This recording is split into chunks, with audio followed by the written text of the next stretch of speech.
Dear students, welcome back. Yes, मुझे पता है कि करंट इवेंट जो मंथली करंट इवेंट में बदल चुकी है, उसको देखने के लिए या सुनने के लिए कई मेरे स्टूडेंट वेट करते हैं।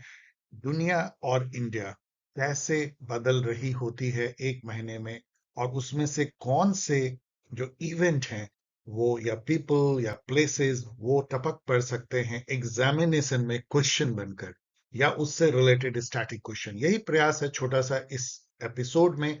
आज मैं लेके आ रहा हूँ फरवरी 2026। ऑफ कोर्स अब तो 5-6 तारीख के आसपास में लाता हूँ, सो बहुत देरी नहीं हुई है। चलिए, यदि आप सोच रहे हैं कि सर कह रहे हैं या क्या बकबक कर रहे हैं, तो आप देखना शुरू कर चुके हैं पॉल साइंस हेल्प चैनल, जो एक छोटा सा प्रयास है रिसर्च बेस्ड नॉलेज को सोशल साइंस में, अभी तो पर्टिकुलरली पॉल साइंस में, और वो भी एग्जामिनेशन पर्पस से शेयर करने का। Let us begin the current affair round up for the month of February 2026। देखते हैं दुनिया और इंडिया कैसी दिखती है फरवरी 2026 में। Let us begin. इससे पहले कि क्वेश्चन आंसर के दौर के थ्रू दुनिया और भारत को समझने की कोशिश करें, फरवरी 2026 में खास करके तीन जो ग्रुप है आप ज्वाइन कर सकते हो यदि आप अपने एग्जामिनेशन की तैयारी को नए मुकाम पे पहुंचाना चाहते हो। अनडाउटेडली जो इस ग्रुप में जो आपको क्वेश्चन मिलते हैं वो most authentic, most matching level and most useful question होते हैं। नॉट कि कोई बहुत बड़ी बात है, क्योंकि इसके में जुड़ा हुआ है पैशन, पैशन, पैशन। और यदि आपने है पैशन, तो आप ज्वाइन करें crash course for CUET PG 2026। अभी भी, यस मैं कह रहा हूँ, 11 मार्च को एग्जाम है, लेकिन अभी भी आपका मेक और ब्रेक हो सकता है यदि आप इस ग्रुप को ज्वाइन करते हैं। फुल लेंथ मॉक अभी चल रही है, बोनस में आपको मिल जाते हैं पुराने सारे मॉक, और रिवीजन क्लासेस सबसे इंपॉर्टेंट है। इसके अलावा पॉल साइंस की जो यूजीसी नेट की जून 2026 की बैच है, और पहली बार इंटरनेशनल एंड एरिया स्टडी की जो बैच मैं कोशिश कर रहा हूं फर्स्ट टाइम। आई होप कि मेरे स्टूडेंट, जो बहुत लोगों ने कहा था कि सर हम ज्वाइन करना चाहते हैं सब्जेक्ट कोड 90, तो आप ज्वाइन करें। आपके लिए बैच अभी जस्ट स्टार्ट हुई है। आपने name, Telegram ID, mobile number को भेजे paulsciencehelp@gmail.com पे। और ये जो बुक है, ये तो आप लोगों ने इसको पॉपुलर बनाया है, क्योंकि ये एग्जाम के लिए बेस्ट रिसोर्सेज हैं। इसकी जो लिंक है, डायरेक्ट इसको क्लिक करके आप amazon.in पे इसको परचेज कर सकते हैं, वो डिस्क्रिप्शन बॉक्स में दी जाएगी। यहाँ पे मैं आपको बताना चाहूंगा कि कई स्टूडेंट परेशान होते हैं, वो मोबाइल ऐप पे इन बुक को खरीदना चाहते हैं, मोबाइल ऐप पे बंद कर दिया अमेजन ने। अब उनकी कोई प्रॉब्लम है, दैट इज अनदर इशू। ये जो है वेब से आपको सर्च करना पड़ेगा, इंटरनेट पे amazon.in के साइट पे जा करके, जो कि हम लोग कम करते हैं, हम लोग मोबाइल ऐप से खरीदते हैं। मोबाइल ऐप से आप किंडल ई बुक नहीं परचेज कर सकते हैं, आपको वेब पे जाना होगा, और वहां पे जाकर के बाय ऑप्शन आपको दिखता है। एक तो ये आपको जानना जरूरी है। दूसरी बात जो स्टूडेंट को परेशान करती है कि जब मैं किंडल ई बुक खरीदता हूं तो वो कब मुझे डिलीवर होगी। आपको पता होना चाहिए कि किंडल ई बुक जो है कोई डिलीवरी नहीं होती है। जैसे ही आप परचेज करते हैं, पेमेंट करते हैं, बुक जो है आपके किंडल लाइब्रेरी में डाउनलोडेड हो जाती है। किंडल लाइब्रेरी को आप कैसे एक्सेस करते हैं? वेब पे किंडल रीडिंग ऐप फ्री है, उसको डाउनलोड कर लीजिए। मोबाइल पे कर सकते हैं, टैबलेट पे कर सकते हैं, लैपटॉप पे, कहीं भी। और वहां पे जब आप किंडल की ऐप में जा करके लाइब्रेरी को डबल क्लिक करेंगे, तो वहां आपको अपनी बुक दिखेगी, उसको क्लिक कीजिए और पढ़िए। That is a online reading platform. तो ये पूरा का पूरा जो प्लेटफॉर्म है वो ऑनलाइन है। आपको पता है pol science LPG online platform, 100% online. इसकी बुक्स भी ऑनलाइन है, इसके क्लासेस ऑनलाइन है, इसके टेस्ट सीरीज ऑनलाइन है, फाउंडेशनल जो बैच है, लेक्चर्स है, ऑनलाइन है। मैं कोशिश कर रहा हूं इसको कि एक स्टैब्लिश करने की कि प्योर ऑनलाइन जो पूरा प्लेटफॉर्म कैसे जो है मैनेज हो सकता है, जिसमें कि स्टूडेंट पूरे इंडिया के कहीं से भी जुड़ सकते हैं, अपने कन्वीनियंट प्लेसेस से, अपने होम से, अपने गांव से, और एक अच्छी एजुकेशन ले सकते हैं। इसका एक छोटा सा प्रयास है। आइए शुरुआत करते हैं इंटरनेशनल न्यूज से। जब मैं आपको ये न्यूज दे रहा हूं, तब तो आपको पता है कि भयानक सी जो है लड़ाई मिडिल ईस्ट में चल रही है, और ये इतना दुखद है। लेकिन फिर भी हम लोग उस वॉर को, जस्ट शुरू हुई थी 28 को और ये मंथ खत्म हो रहा था, तो उसकी एक दो क्वेश्चन बस आई है इसमें। लेकिन नेक्स्ट में हम लोग उसको डिस्कस करेंगे। लेट अस सी कि इंटरनेशनल या दुनिया कैसी दिखती है फरवरी में। What is the name of the army of Iran? Iran जो है पूरे महीने न्यूज में रहा, और बाद में तो लड़ाई हो ही गई। उसकी आर्मी भी जो है खासी न्यूज में रहती है। वो एक आइडियोलॉजिकल मिलिट्री कॉर्प है। It is not simple army जो कि स्टेट के आइडियोलॉजी से अलग होती है, प्रोफेशनल होती है। No, it is a kind of, वहां प्रोफेशनल आर्मी भी है लेकिन उसका नाम भी कोई नहीं जानता। आप नेट पे जाकर पढ़ सकते हैं। लेकिन जो आइडियोलॉजिकल आर्मी है, that is the real army of Iran. क्या है उसका नाम? उसका नाम है Islamic revolutionary guard Corp, IRGC, जो अभी लड़ाई लड़ रही है यूएसए और इसराइल के कंबाइंड फ्रंट से। Islamic revolution in Iran happened which year? ये खासा इंपॉर्टेंट क्वेश्चन है कि जो ईरान को अभी हम देखते हैं, जिसके अगेंस्ट में अमेरिका और इजराइल लड़ रहे हैं, क्या वही ईरान या वही रेजिम थी बहुत सालों पहले? नो। 1979 में, आंसर देखिए, 1979 तक ईरान जो है अमेरिका का एक पिट्ठू रेजिम था। पिट्ठू रेजिम मीन्स जैसे वेनेजुएला अभी हो गया है, मतलब जो अमेरिका बोलेगा वो।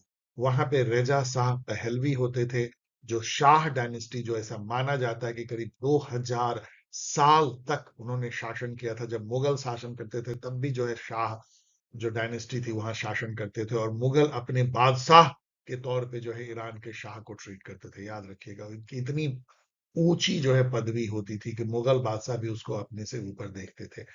उस रेजा शाह पहलवी को अमेरिका ने पिट्ठू के जैसा चलाया 25-26 साल, 1953 से लेके 79 तक। और फिर एक पीपल्स रिवॉल्यूशन होता, आप देख सकते हैं लाखों करोड़ों लोग सड़कों पे उतर के इस क्लेरगी या कहिए मौलवी, जिसका नाम था रोहेल्ला खोमेनी, अयतुल्ला खोमेनी हम लोग कहते हैं सिंपली, उन उनके नेतृत्व में, जो कि एक निर्वासित जीवन बिता रहे थे, एक रिवॉल्यूशन होता है। और वो एक आइडियोलॉजिकल रिवॉल्यूशन होता है। उसके बाद से 1979 से अभी तक वही रेजिम चल रही है, जिसको हम इस्लामिक रिपब्लिक ऑफ ईरान कहते हैं, एक इस्लामिक स्टेट। विच स्ट्रेट और चोक पॉइंट, स्टेट कहते हैं किसको, भी लोग भी समझेंगे, became the strategic zone during the currently ongoing Iran USA Israel war. एक स्ट्रेट जो भी बहुत चर्चा में है, चलिए उसका नाम पहले जानते हैं। और स्ट्रेट होता क्या? अब यहाँ पे देखिए जरा, ये समुद्र है, ये जो ब्लू ब्लू वाटर है, समुद्र है, ये अरेबियन सी है, दिस वन। यहाँ पे कहीं पे हमारा इंडिया का होगा वो वाला एरिया, जो मुंबई वाला है, उससे ये अरेबियन सी मिल जाता है। और यहाँ पे जब हम घुसते हैं मिडिल ईस्ट में, तो एकदम एक 20 माइल का एक चोक पॉइंट, चोक पॉइंट मतलब जहाँ की गर्दन जैसी होती है चिकन नेक, उसको कोई दबा दे तो फंस जाए। तो स्ट्रेट कहते हैं दो, मतलब समुद्र के बड़े टुकड़ों को एक पतली पानी की धार जो जोड़ती है, उसको स्ट्रेट कहते हैं। अब ये जो स्ट्रेट है, ये स्ट्रेट ऑफ हरमुज है। और आप देख सकते हैं कि ये ईरान के बिल्कुल गोद में है। ईरान जब चाहे तब उसको परेशान कर सकता है। और ईरान में जो अभी वॉर चल रही है, उसके चलते स्ट्रेट ऑफ हरमुज एक तरीके से बंद है। आपको ये भी जानना चाहिए कि स्ट्रेट ऑफ हरमुज से होके मिडिल ईस्ट का ऑलमोस्ट सारा का सारा जो ऑयल है, वो निकल करके आता है चाइना, इंडिया, ऑस्ट्रेलिया की तरफ। और ये बंद होने से इंडिया जैसे कंट्री को खासा परेशानी, क्योंकि हमारी जो ऑयल इंपोर्ट होती है उसका लगभग आधा अभी भी इसी एरिया से होता है, मिडिल ईस्ट से होता है। और स्ट्रेट ऑफ हरमुज के बंद होने से वर्ल्ड में ऑयल की सप्लाई को लेकर के परेशानी पैदा हो गई है। That is called strait of Hormuz. In the currently ongoing war between Iran and USA destroyed and sank a naval warship of Iran in the Indian Ocean near Sri Lanka by using torpedo from a submarine, Pandubbi से. What was the name of the Iranian ship? अब ये तो quiz question है, आपको लगेगा कि कौन याद रखता है। यस, IRIS देना। याद कर लीजिए, किसी एग्जाम में पूछा जाए क्विज। लेकिन उससे भी ज्यादा इंपॉर्टेंट बात यह है कि first time after world war 1 torpedo का यूज किया गया है पनडुब्बी से। टॉर्पीडो मतलब एक तरह का आप कहिए साइलेंट मिसाइल होती है, जो कि पनडुब्बी क्या करती है, वो जहाज के नीचे जाती है और वहां से टॉर्पीडो छोड़ते हैं, और वो जहाज जहाज में छेद करती है, वो डूब जाता है। इसको एक तरह से जो है क्वाइट डेथ भी कहते हैं। और ये फर्स्ट टाइम हो रहा है, जबकि वर्ल्ड वॉर 2 के बाद टॉर्पीडो यूज हो रहा है। ये बहुत ही दुखद है। उसका कारण ये है कि ये जो नेवल शिप था, ये नेवल ज्वाइंट एक्सरसाइज करने के लिए विशाखापत्तनम में इंडिया के लिए आया था, तो इंडिया का गेस्ट था। और ये भी उससे भी यूनिक बात है कि उस नेवल एक्सरसाइज में यूएसए के भी कुछ नेवल शिप थे, ऐसा बताया जाता है। और ये अपने घर लौट रही थी, लेकिन इनको लग रहा था कि कहाँ जाएंगे वो, उस तरफ तो मिडिल ईस्ट के गल्फ, पर्सियन गल्फ में तो लड़ाई चल रही है, तो ये इधर उधर टहल रहा था एक तरीके से। श्रीलंका के पास में था, जो श्रीलंका की एक्सक्लूसिव इकोनॉमिक जोन होती है 200 नॉटिकल माइल तक, और वहां पे यूएसए ने इसको गिराया है। काफी इस पे क्वेश्चन उठ रहे हैं। Which tennis player completed a career slam in February 26, that is winning four topmost tennis tournament: Wimbledon, Australian Open, American Open, French Open? ऐसा होता है टेनिस में, पहले समझिए कि स्लैम किसको कहते हैं, ग्रैंड स्लैम बेसिकली। तो ग्रैंड स्लैम जो है, ये 4 टूर्नामेंट यदि एक ही साल कोई जीत जाए, वो तो बहुत ही यूनिक होता है, तो उसको ग्रैंड स्लैम कहते हैं। लेकिन कैरियर स्लैम कहते हैं कि अपने कैरियर में कभी ना कभी आपने किसी साल ये जीता, किसी, लेकिन चारों को आपने जीता है। तो ये भी करना आसान नहीं होता है, बहुत ग्रेट प्लेयर नहीं कर पाए हैं। अभी एक बच्चा टाइप का प्लेयर है स्पेन का, जिसका नाम है कार्लोस अल्कराज। वो उभरता हुआ एकदम चैंपियन प्लेयर बन रहा है। उसने अपने कैरियर स्लैम को पूरा किया। उसने अपने कैरियर में कभी ना कभी इन चारों ग्रैंड स्लैम टूर्नामेंट को जीता है। Who won Grammy Award in February 2026 for Best Audio Book Narration and Storytelling Recording? ये आपको जान के आश्चर्य भी हो सकता है कि ये हैं दलाई लामा, जो कि 14वें दलाई लामा कहलाते हैं। उनको फर्स्ट टाइम ये अवार्ड मिला है। यूनिक ग्रैमी अवार्ड सबसे बड़ी म्यूजिक अवार्ड मानी जाती है। After France, which two European Union countries are planning to ban social media for children? 15 साल से कम के बच्चों को सोशल मीडिया, पहले फ्रांस ने बंद किया, ऑस्ट्रेलिया ने भी शायद कुछ पे बैन लगाई है। कई ईयू कंट्री, यहाँ तो मैं स्पेन और ग्रीस दे रहा हूँ, लेकिन चेक रिपब्लिक ने भी कहा है, डेनमार्क ने कहा है, कई कंट्री जो है बच्चों के लिए सोशल मीडिया को बैन करने की सोच रही है। Which party won the Japan Parliament election February 2026? फरवरी में 3 जगह जो है बहुत इंपॉर्टेंट इलेक्शन होते हैं। अपने पड़ोसी नेपाल में, जिसके रिजल्ट आज ही निकली है। अपने पड़ोसी बांग्लादेश में शुरुआत 12 फरवरी को शायद, जहां पे कि बहुत इंपॉर्टेंट इंडिया के लिए है, उसके बारे में बात करेंगे। और थर्ड कंट्री हमसे थोड़ी दूर, जापान, लेकिन वेरी इंपॉर्टेंट, जहां पार्लियामेंट्री इलेक्शन होती है आफ्टर लॉट ऑफ इनस्टेबिलिटी। अब मैं पूछ रहा हूं जापान के बारे में, फिर बात करेंगे इन दो कंट्री के बारे में। Which party won the Japan parliament election February 2026? वो पार्टी है Liberal Democratic Party. Liberal Democratic Party जो है जापान की वो पार्टी है, जैसे कि इंडिया की कांग्रेस पार्टी, जिसको पार्टी इन गवर्नमेंट कहते हैं या पार्टी ऑफ गवर्नमेंट कहते हैं। पिछले करीब 60 सालों से लगभग लगातार एलडीपी वहां पे शासन कर रही है। ये भी एक बहुत बड़ी बात है। सिंगल पार्टी डोमिनेट सिस्टम वहां का आप कह सकते हैं। What is the name of Japan parliament? इसी के थ्रू समझिए कि जो पार्लियामेंट्री इलेक्शन हुआ, वो किस पार्लियामेंट, किसके नाम, किस पार्लियामेंट का क्या नाम है। इसकी नेम जो है बड़ी यूनिक है। डाइट, जैसे ड्यूमा रूस की है, निस्सेट, केनिसेट या निसेट जो है इजराइल की है, उस टाइप का जो है इसका यूनिक नेम है, जो एग्जाम में पूछा जाता है, डाइट। डाइट इंडिया की तरह जो है 2 हाउस है, उसमें लोअर हाउस का नाम है हाउस ऑफ रिप्रेजेंटेटिव, जो कि यूएस से मिलता है। इसमें 465 सीट है। और अपर हाउस का नाम है हाउस ऑफ काउंसिलर, जिसको यूएस में सीनेट और इंडिया में राज्यसभा कहते हैं। यहाँ 248 सीट है, लगभग इंडिया के राज्यसभा जैसे ही। इसके लिए जो है इलेक्शन होती है, और उसमें जीतती है कौन? लिबरल डेमोक्रेटिक पार्टी, बहुत अच्छे बहुमत से। अभी तक उसकी जो बहुमत थी डाइट में, बड़ी लड़खड़ थी, लेकिन इस चुनाव ने डिसिसिवली उसको एक विक्ट्री दी है। अब आइए थोड़ा सा जापान के हम रेजिम के बारे में या उसके पॉलिटिकल सिस्टम के बारे में समझते हैं। What type of electoral system Japan adopts for its parliamentary election? आपको हर कंट्री जो मेजर है उसके इलेक्टोरल सिस्टम पे थोड़ी नजर दौड़ानी चाहिए, यदि आप पॉलिटिकल साइंस के एग्जाम को दे रहे हैं तो। इसका नाम है एमएमआर और पैरेलल सिस्टम। इसको आप मिक्स्ड मेंबर रिप्रेजेंटेशन कह सकते हैं एमएमआर को, या पैरेलल सिस्टम भी कह सकते हैं। मतलब ये मिक्स्ड है इस मायने में कि कुछ कंस्टिट्यूएंसी का चुनाव जो है वो एफपीटीपी से होता है, फर्स्ट पास द पोस्ट, जैसे इंडिया में, और कुछ का जो है पार्टी लिस्ट सिस्टम से। इसके बारे में थोड़ा और अच्छे से पढ़ लीजिए, और डुअल कैंडिडेसी भी पढ़ लीजिए, बड़ा मजेदार है। तो पैरेलल सिस्टम यूज होती है। यहाँ पे ये भी ध्यान दीजिए कि पैरेलल सिस्टम जो है साउथ ईस्ट एशिया और ईस्ट एशिया के कई कंट्री में यूज होती है। तो यदि आप गेस करना हो तो इसको आप यूज कर सकते हैं, like Thailand, south Korea and all. अभी जो, अब मैं नेक्स्ट क्वेश्चन पूछ रहा हूँ, who is the PM of Japan? वो लेडी है जिसको अब आयरन लेडी ऑफ जापान कहा जाने लगा है, जिन्होंने एलडीपी को एक डिसिसिव विक्ट्री दिलवाई, और उनका नाम है सैने ताकेयची। जब इनको बनाया गया था किसीदा के जगह पे, लोग कहते थे पता नहीं ये कैसे चलाएंगे, लेकिन इन्होंने एक बहुत बड़ा कारनामा किया, अपने पार्टी को जो है विक्ट्री दिला करके, बहुत बड़ी victory. Which party won the Thailand parliament election. Thailand में भी जो बहुत उथल पुथल रही है, थाईलैंड के पॉलिटी के बारे में भी जानेंगे, थाईलैंड किस टाइप का है। यहाँ पे मैं आपको बता दूं कि जापान एक कॉन्स्टिट्यूशनल मोनार्की है, वहां पे राजा होते हैं जो टाइटुलर हेड होते हैं, रियल पावर प्राइम मिनिस्टर में होती है। तो जैसे इंग्लैंड है उस टाइप का जापान है, उसी टाइप की एक पॉलिटी है थाईलैंड, जहां पे कि राजा होता है। उसके राजा के बारे में भी जानेंगे। वहां की पार्लियामेंट्री इलेक्शन होती है 8 फरवरी को। मैं पूछ रहा हूँ कौन सी पार्टी यहाँ जीती है। आपको शायद पता नहीं होगा क्योंकि हम लोग थाईलैंड की पार्टीज के बारे में ज्यादा जानने की कोशिश भी नहीं करते, लेकिन जान लीजिए इनका इसका नाम है भूम जथाई पार्टी। भूमि जय थाई पार्टी, भूमि जय Thai party.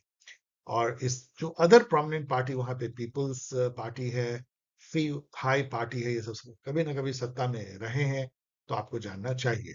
What electoral system Thailand adopt for इस जनरल सिस्टम। जैसा मैंने कहा कि साउथ ईस्ट एशिया के कई कंट्री जो आसियान कंट्री अपनाते हैं एमएमआर और पैरेलल सिस्टम, जो कि अभी हम लोगों ने देखा जापान भी अपनाता है। अब यहाँ की जो पार्लियामेंट है, जिसको हम नेशनल असेंबली कहते हैं, आपने देखा जापान में डाइट और यहाँ नेशनल असेंबली। इसमें भी दो हाउस हैं। लोअर हाउस को हम हाउस ऑफ रिप्रेजेंटेटिव कहते हैं, अमेरिका के जैसा। अपर हाउस को अमेरिका के जैसा ही सीनेट कहते हैं। लोअर हाउस में 500 सीट है, टर्म जो है 4 ईयर का है, और अपर हाउस में 200 सीट है, टर्म 5 साल का है। तो ये इसके बारे में तो पढ़ लीजिए। तो वही है पैरेलल सिस्टम, मतलब कुछ जो है कंस्टिट्यूएंसी 400 जो है वो है पीटीपी, और 100 जो है पार्टी लिस्ट सिस्टम से चुने जाते हैं, मिक्स्ड। हु इज अनुतिन चारनी चार्न विराकुल। अनुतिन चार्न विराकुल।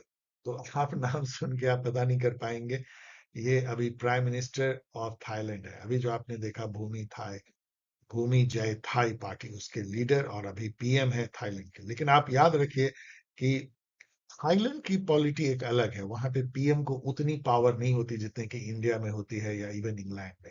वहां पे रियल पावर जो है वो मोनार्क के जो लॉयल आर्मी मैन है, एक मिलिट्री स्टेट जैसा बिहेव करती है।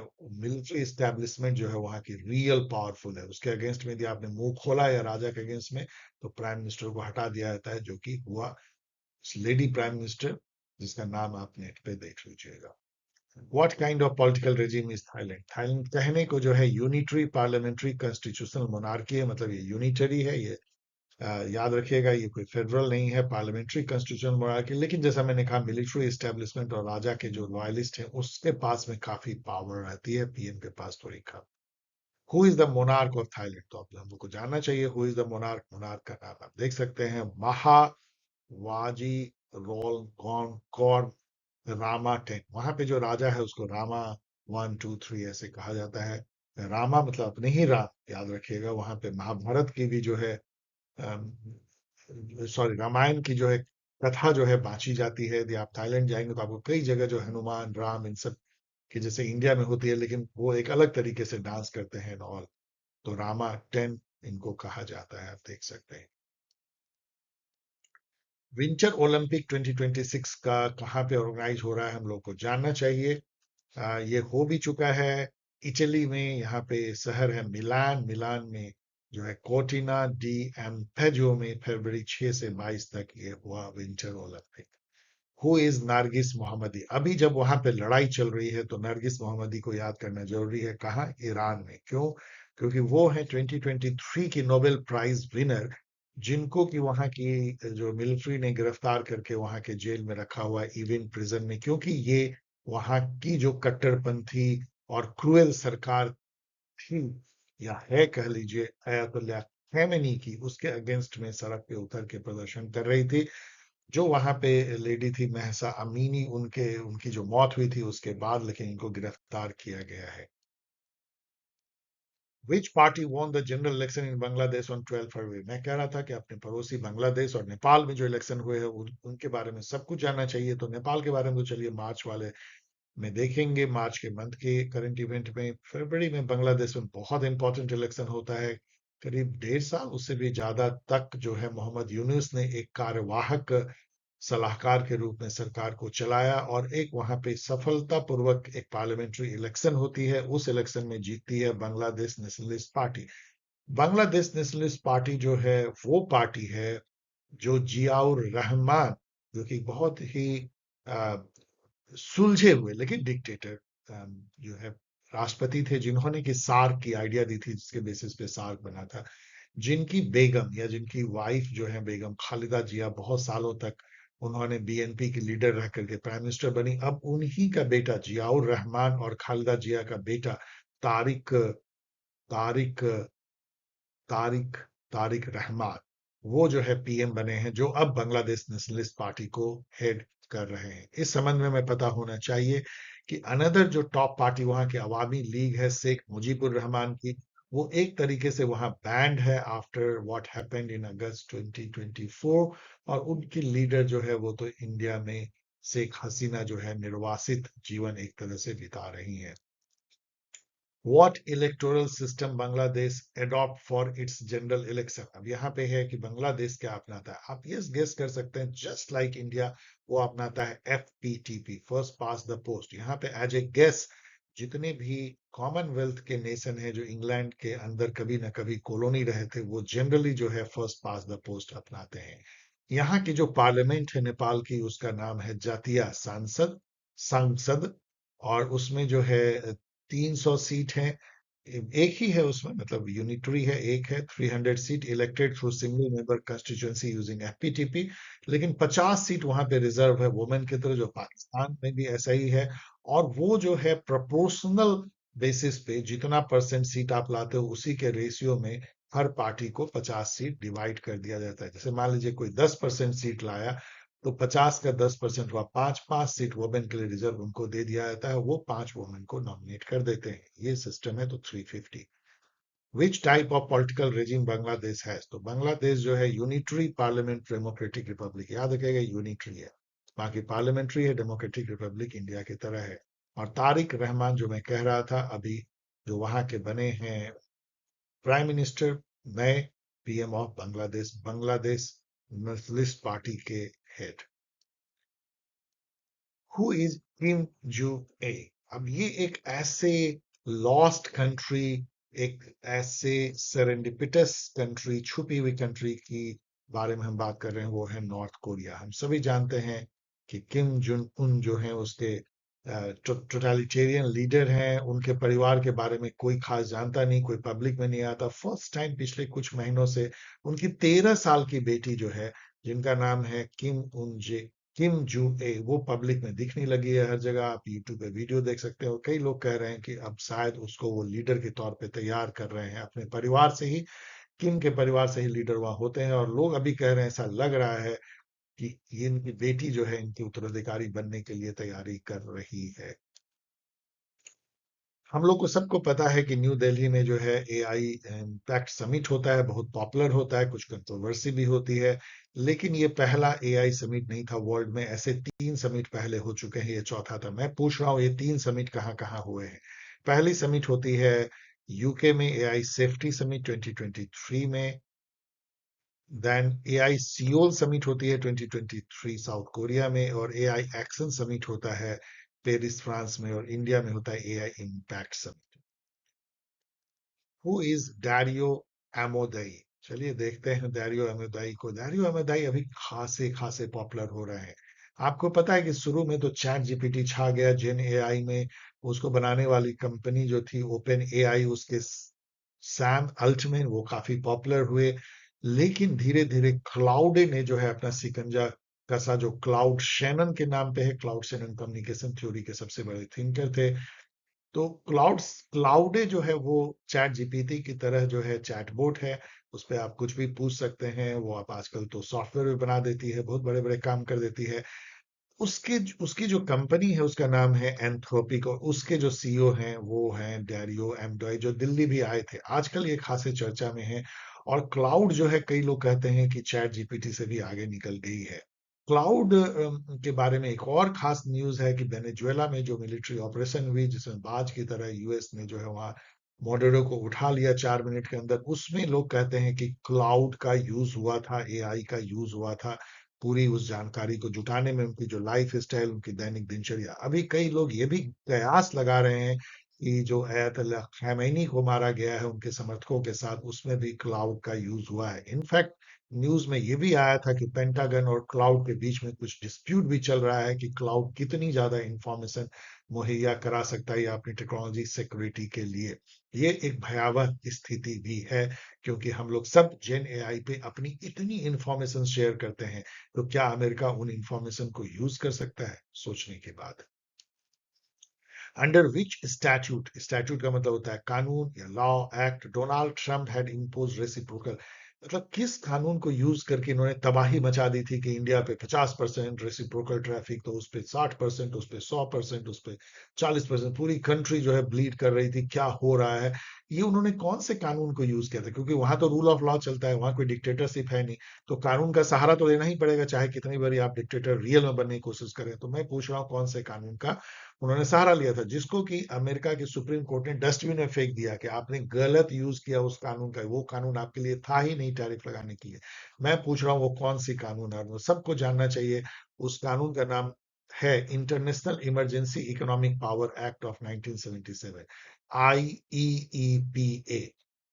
अब आप समझिए कौन सी इमरजेंसी है जो लगाया। ये कहती है कि यदि कोई ग्रेव जो है, कोई बैलेंस ऑफ पेमेंट प्रॉब्लम हो जाए, अमेरिका की फाइनेंशियल सिक्योरिटी दांव पे लगने लगे, तो इसको यूज किया सकता है। सुप्रीम कोर्ट ने कहा ऐसी कोई सिचुएशन नहीं थी, और इसके लिए आपको कांग्रेस से जो है अनुमति लेनी थी। कांग्रेस मतलब वहां का पार्लियामेंट, जैसे अपनी पार्लियामेंट है कांग्रेस, कांग्रेस वहां पार्टी नहीं है, ध्यान रखेगा। आपको कांग्रेस से सहमति लेनी चाहिए थी, जो आपने लिया नहीं, इसके चलते उन्होंने उसको डस्टबिन में फेंक दिया।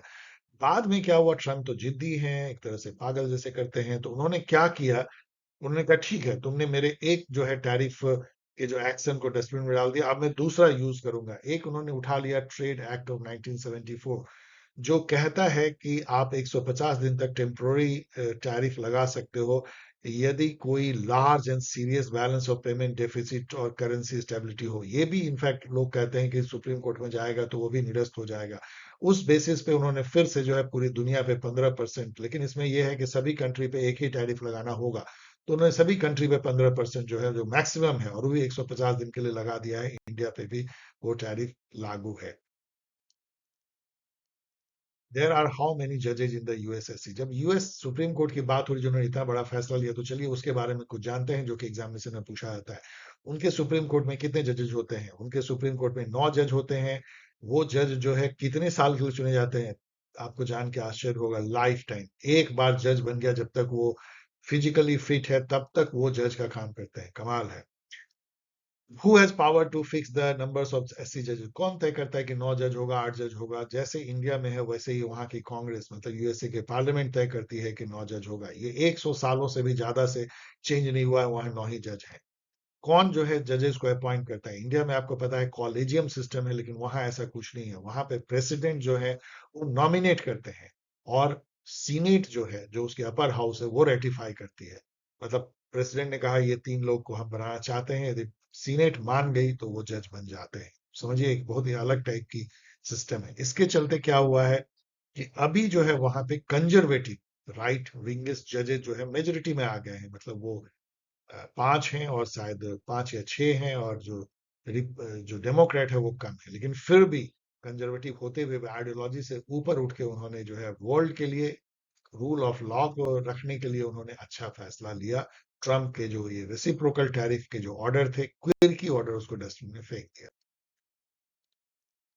Who was El Mencho? अब ये पूरी दुनिया में इसको लेके तहलका मचा, इस व्यक्ति के। आप देख सकते हैं, ये इसका नाम रियली जो है नेमोसियो ओसेगुएरा सर्वेंटेस है, जो कि कॉमनली इनको अल मैंचो कहा जाता था। ये एक मैक्सिकन ड्रग लॉर्ड थे, ह्यूज ड्रग लॉर्ड, जो कि पूरी ड्रग का सप्लाई अमेरिका करता था। अमेरिका और मैक्सिको ने मिलके घेर के इनको मारा। इसमें भी लोग कहते हैं एआई का यूज किया गया, और उसके बाद जो हुआ मैक्सिको में, लोग हैरत में रह गए। पूरे मैक्सिको में जगह जगह पे आंदोलन हुए उनके डेथ के बाद। क्यों? I don't know. क्या वो उस ड्रग लॉर्ड को लोग सपोर्ट कर रहे थे? जगह जगह आगजनी हुई, बहुत ज्यादा न्यूज आई नहीं, क्योंकि तब तक जो है वो इनगल्फ हो गई मिडिल ईस्ट की वॉर। लेकिन नेट पे जाके आप पढ़ सकते हैं इस व्यक्ति के बारे में और क्या हुआ मैक्सिको में उसके बाद। Who delivers the state of the union address and bank? State of the union address जो है वहाँ 150 सालों से भी ज्यादा की परंपरा है। राष्ट्रपति साल में एक बार कांग्रेस को, वहां के पार्लियामेंट को संबोधित करते हैं जनवरी फरवरी के महीने पे, और पूरी दुनिया सुनने के लिए उत्सुक रहती है, क्योंकि यूएस आपको पता है पूरी दुनिया का भी लीडर है।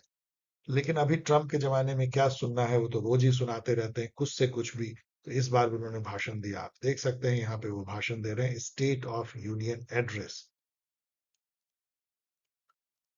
What is the name of US operation to launch offensive in Iran and kill its top leader? अभी जो 28 फरवरी को जो अयतुल्ला खमेनी को उन्होंने मार दिया, और उसके बाद से जो वहां चल रही है ऑपरेशन, उसका नाम उन्होंने दिया है operation EPIC fury. I don't know क्या इपिक फ्यूरी है।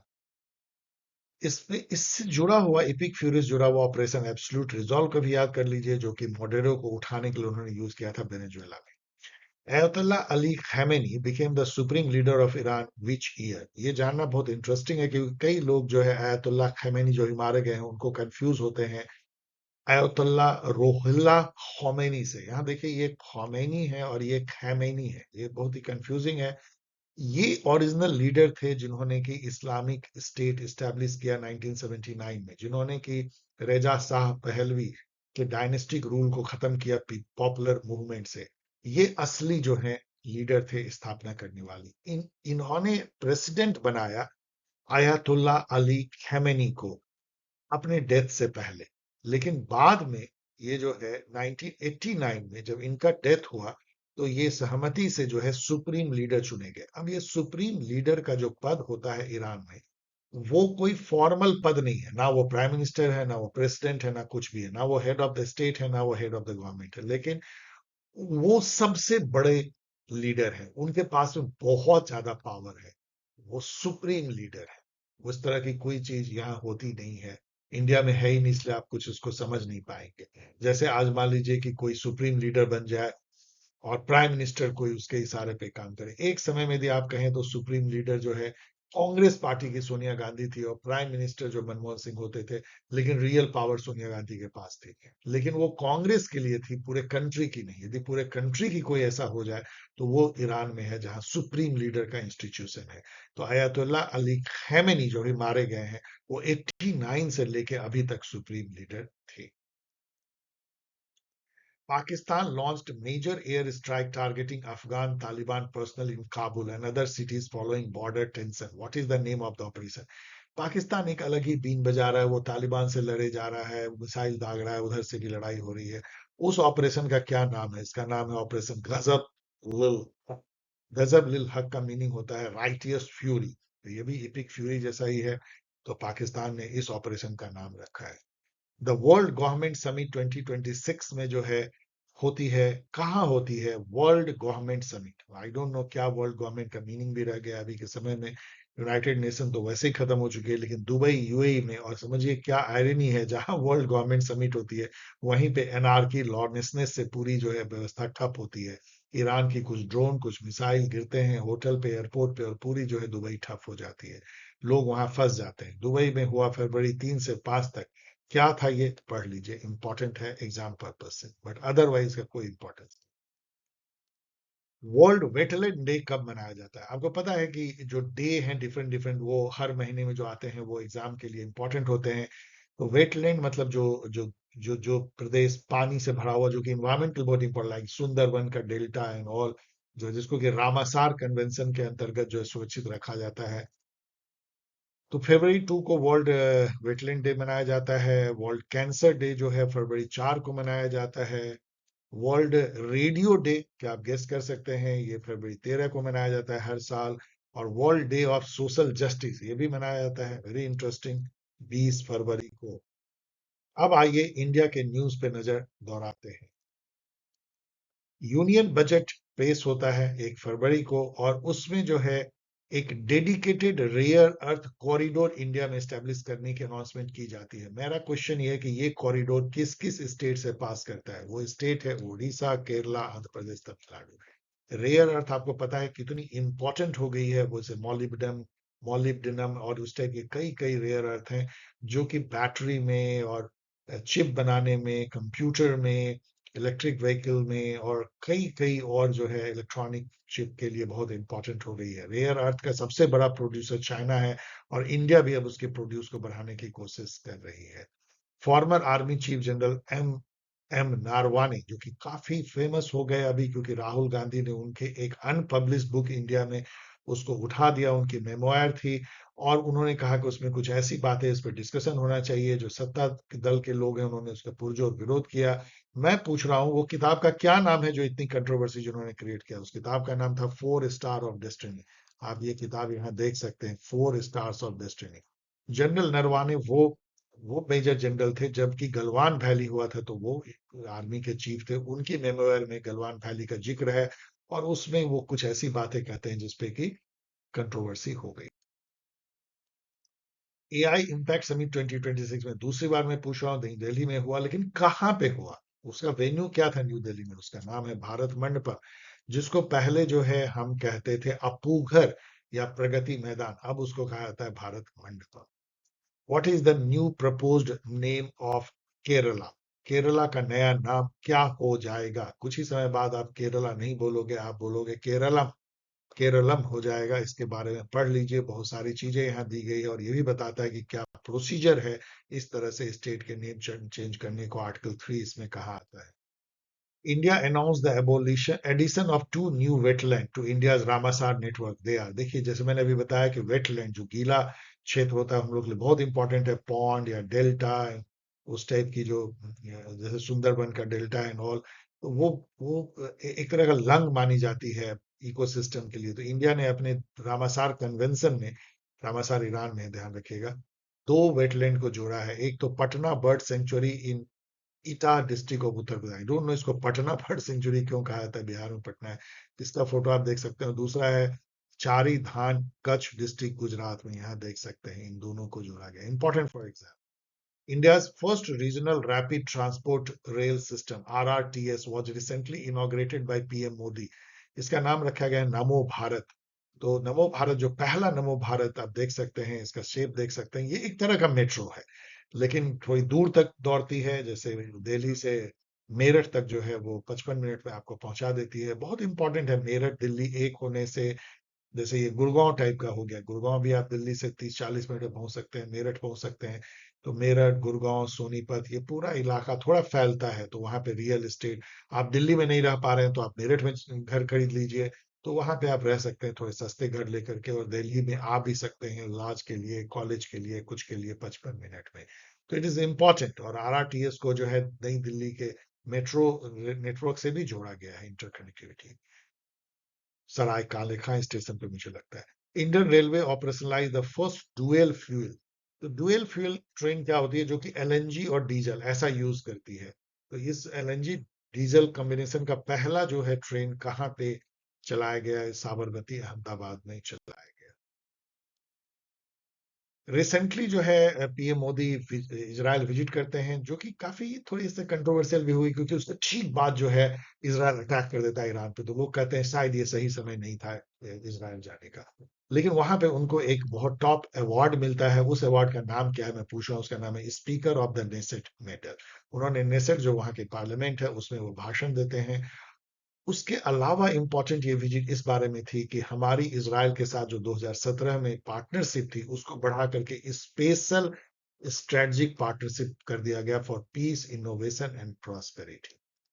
Who was appointed the chairman of the gift city? Gift city जो है Gujarat international finance tech city को कहते हैं, जो कि इंडिया ने एक तरह का मिनी सिंगापुर बनाने की कोशिश की है। वहां टैक्स लॉ रिलैक्स्ड है, वहां इन्वेस्टमेंट के लिए बहुत रिलैक्स रूल है। मतलब एक हेवन टाइप का है, इन्वेस्टमेंट हेवन, जहां की यदि आप लगाते हो तो इंडिया के नॉर्मल कानून वहां पे नहीं का। वहां पे एक जो है पहली बार एक बुलियन एक्सचेंज भी बनाया गया है, जहां पे कि सोने, चांदी, हीरे, जवाहरात और प्लैटिनम ये सब ट्रेड किया जाते हैं फिजिकली। फिजिकली आप सोना खरीदना चाहते हो तो वहां पे आप ट्रेड कर सकते हो। बड़े बड़े जो इंडिया के कल्याण ज्वेलर्स एंड ऑल, वो सब वहां से सोना खरीदते हैं गिफ्ट सिटी से। Fortunately I could see the gift city, beautiful city बन रही है। अभी पूरी तरह बसी नहीं है, बहुत लोग गए नहीं है। मैं पूछ रहा हूँ उसके चेयरमैन अभी अपॉइंट किए गए हैं कौन? सरकार ने उदय कोटक, जो कि कोटक महिंद्रा बैंक के चेयरपर्सन हैं, उनको अपॉइंट किया है वहां का chairman of the gift city, जिससे कि लोग वहां अट्रैक्ट हो पाए। बिजनेसमैन यदि चेयरमैन होंगे, अभी वहां पे जो एमडी है वो कोई ब्यूरोक्रेट है, तो एमडी उतना अट्रैक्ट नहीं कर पाएंगे। चेयरपर्सन यदि कोई ब्यूरोक्रेट इंडस्ट्री से हो तो वो कई लोगों को खींच सकते हैं। BBC Indian sports person of the year 2025 was given to BBC. हर साल जो है एक वुमेन स्पोर्ट्स पर्सन को जो है चुनती है, उनको अवार्ड देती है। इस साल चुना गया क्रिकेटर स्मृति मंदाना को। तो आपको जानना चाहिए। That's all. In the recently release corruption perception index, जो निकालती है ट्रांसपेरेंसी इंटरनेशनल, उसमें कौन कंट्री जो है फर्स्ट हुआ, जहां की सबसे अधिक ट्रांसपेरेंसी है, गवर्नमेंट ओपन वे में वर्क करती है, सिटीजन को सब पता होता है, वो है डेनमार्क। इंडिया का रैंक बहुत अच्छा नहीं है, 91st। It's not good. India observe national science day. तो इंडिया जो है नेशनल साइंस डे किस दिन ऑब्जर्व करता है? चलिए, ये लास्ट स्लाइड, लास्ट क्वेश्चन है। हम लोगों को सबको जानना चाहिए कि इंडिया नेशनल डे मनाती है 28 फरवरी को, जिस दिन की रामन इफेक्ट की खोज हुई थी, और रामन ने ये किया था, हमारे जो जो साइंटिस्ट है। सो ओके डियर स्टूडेंट, यदि आप इस स्लाइड पे पहुंच चुके हैं तो आपके पेशेंस को थैंक्स कि आपने पूरा वीडियो देखा, एंड थैंक्स फॉर वाचिंग। और आपको फिर से एक बार याद दिलाना है कि 3 ग्रुप आप ज्वाइन कर सकते हैं रिलेवेंट, यदि आप एग्जाम दे रहे हैं। सीयूटी पीजी 11 मार्च को दे रहे हैं, तो अभी भी, यस मैं कह रहा हूं, अभी भी मेक और ब्रेक हो सकता है, आप ज्वाइन कर सकते हैं। आप इस मेल पे अपना इंफॉर्मेशन भेजें रजिस्ट्रेशन के लिए।